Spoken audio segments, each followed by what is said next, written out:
How y'all doing out there this evening? I just looking at something. I want to make sure. I just tried this for like 20 minutes on just doing it only me, and because the other phone that I used,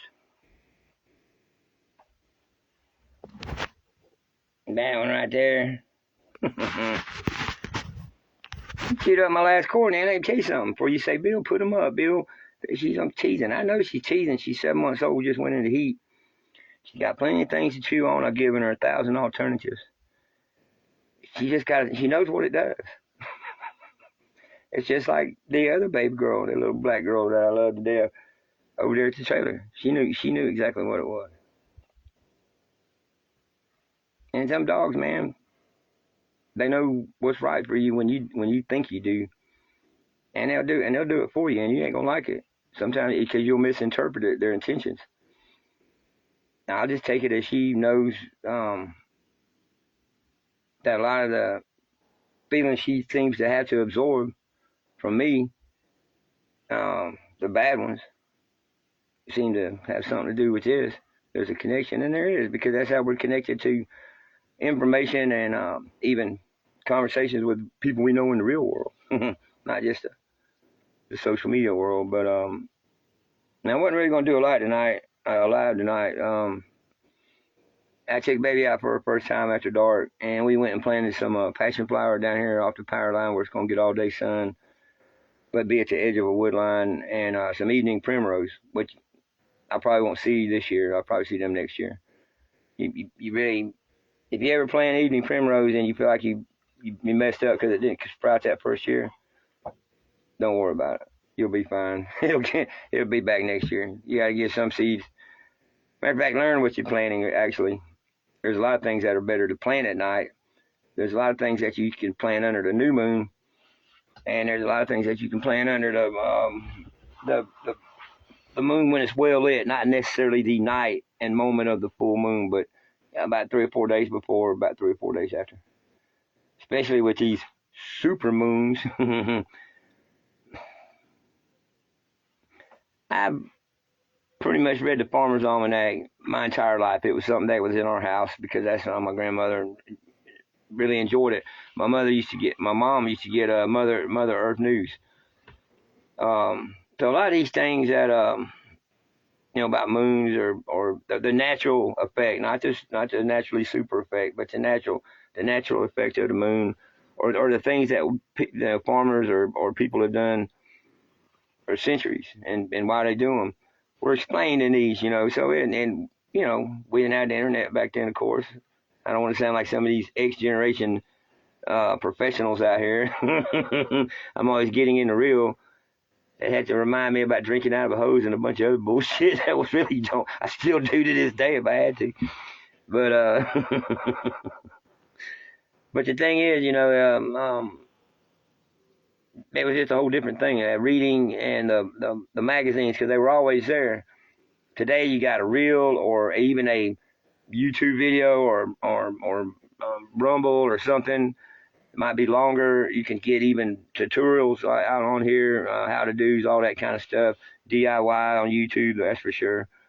Even people out here talking about it. And I guess starting next month, everything's going to be erased anyway from the past. But you can't erase a magazine. You can't erase a newspaper like those old New Hampshire journals I showed you the other day. It's always there. And that thing just said slow connection for the first time.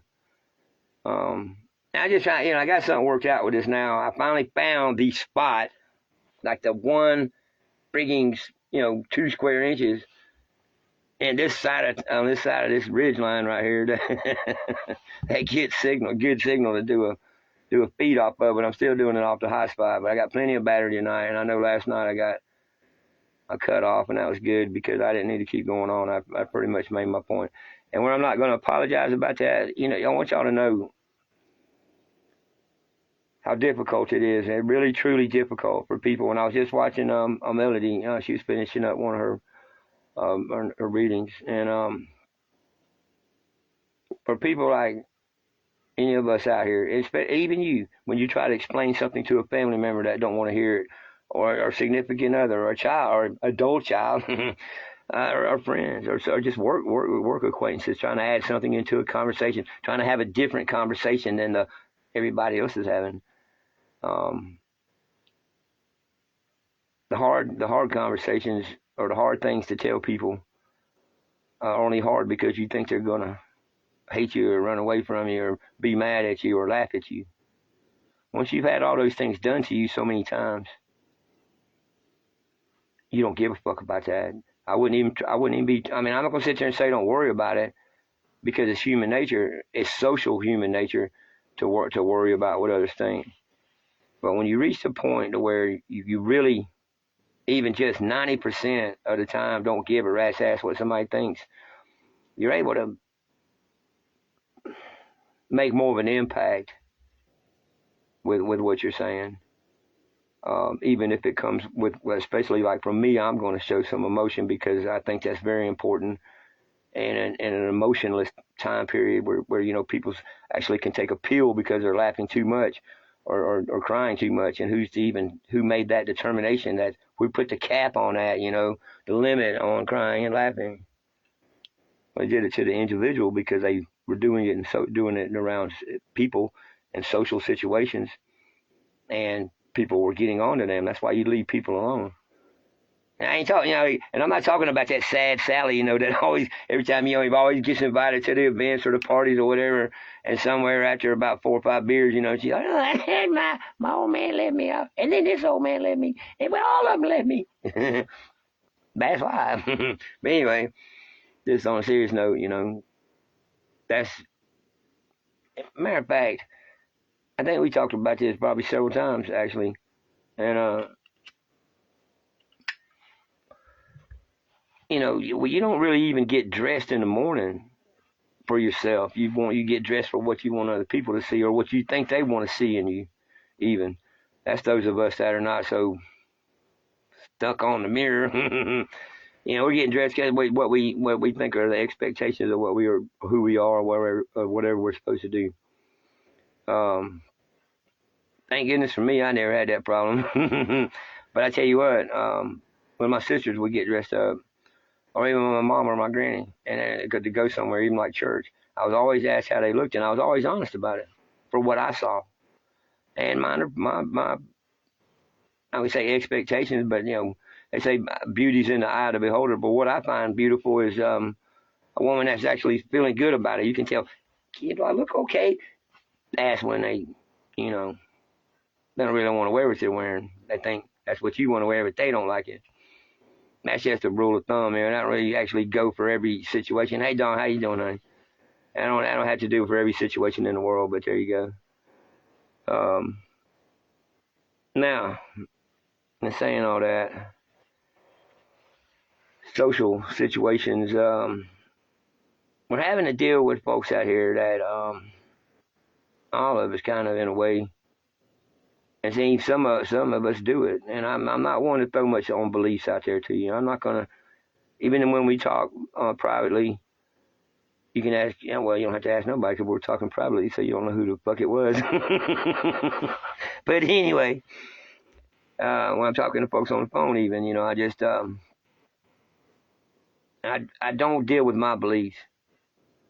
If somebody's talking about their health, and because, wow, there's so many, I guess, legalities or whatever, or, I don't know, expectations from people that they just either chime in or believe or say what they think about your health situation when they're not, necessarily. And I'm not saying like a trained AMA, prescriber or the nurse that does the paperwork for the prescription. I'm just saying, I'm not gonna. Well, I guess what Paul Anderson told me, and as a young man, down there in Vidalia, half knowledge will get you killed. And half knowledge is a belief. And a lot of times we want to say something positive, or we don't want to seem dumb like everybody else in the crowd seems to know something. And, that guy over there and this girl over here and them people over there, they all had something to add to this conversation, and I ain't said nothing. That means you're learning. When you're not saying nothing and your ears are open and you're listening to everybody, even if you're looking for an opening, but as long as you're hearing what they're saying, you're learning. The thing is, you're always learning. When you stop learning, you're either dead or you're a fucking narcissist. Well, not necessarily a narcissist, but you're just an asshole. Because ain't nobody, everybody knows that nobody knows everything, and everybody knows that you're learning till your last breath. Hey, Judy, how you doing, honey? And that's something I've always been like really good at because I like to learn, and I have the patience in conversations um, to know when it's time to talk. And it's Memorex. It's just like AI Memorex. So like I'm over there really asleep, Judy, and right there by baby girl. We're sleeping in the bed, and so the AI is taking over for me. So it's just mimicking what I'm saying right now. Yeah, damn right. It's live. But anyway, I'm being nice tonight. In fact, I'm just gonna keep being nice. I was just explaining how difficult it is, though, to and how you really got to have some, thick skin, and be very sure of yourself and what you're saying, and be speaking a truth, to get out here and worry about people if they're gonna take what you said the wrong way. I don't think there's a one person out there. Hey, Mark, how you doing, brother? I don't think there's a one person out there that ever was being pulled from a burning house or a wrecked car that was about to blow up. And somebody said, "God damn, suck in your fucking fat gut, brother, and try to get your ass out of this fucking house." And saved you. And then you cut, wow, man, you have to be so insensitive, mean man. Why'd you do that? Because you wouldn't suck in your gut. And I was fucking getting frustrated. I didn't want to blow up either. My arms were kind of hot from the fire of the house. The window was like about to let all the oxygen in. We're just going to have a big flame up. I didn't want to get the fuck out of here. Work with me. In a war situation, by the way. And this is some nice Reese's coffee. I told you I was going to make some up. In a war situation, it's all like that. Ain't no time to play games, but there ain't no time to get butt hurt. But in saying that, there's a lot of things going on in the world right now, but I don't think half of them are true. The ones that we can decipher through, or we can get another person that we know and trust to verify it or whatever, they're pretty grim. We got people that's speaking for us in D.C. I know we got to get some attention over here. We got some people that in D.C. that are speaking for us, and but they're not. They never were. I think that's a big game up there. I think the whole rest of the world, and I hate to say it like this because it's kind of really, but the colonized countries, everybody but the colonized countries know that the colonized countries are slaves, and that they're getting rid of us to usher in this new digital cashless system of oligarchs. The technocracy is an oligarch type situation, type running of a people. Hey, Mikey, what's going on, brother? How y'all doing, brother? And so that's something to look out for.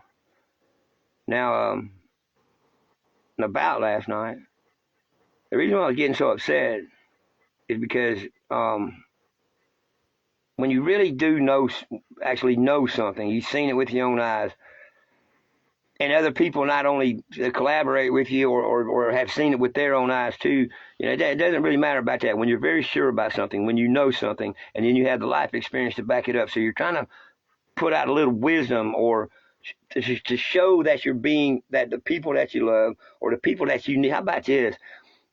There's a lot of people that question the love thing nowadays.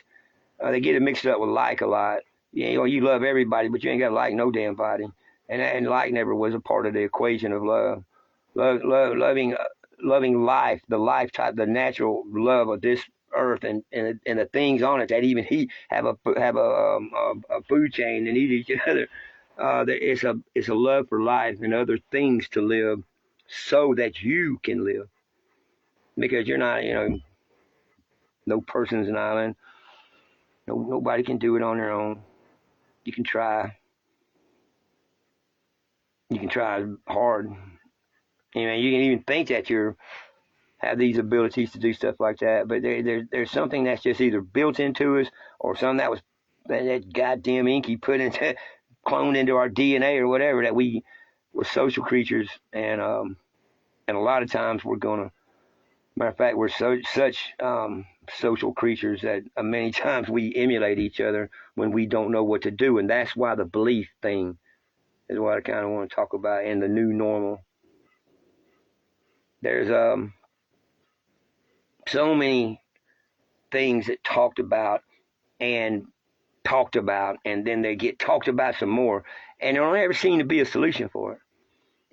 Even one that would be simple, or one that may not involve everybody, or one that's not wanted. A lot of solutions right now nobody wants to do, and I'll tell you why you don't want to do them, because nobody wants to see what we've seen happen all around the rest of the world happen here. Now I'm talking about like a regime changes, or takeovers, or like what we're going through, and where you have a portion of the people that actually believe it, and a portion of the people that realize that they're stealing everything that the particular country or the nation or even the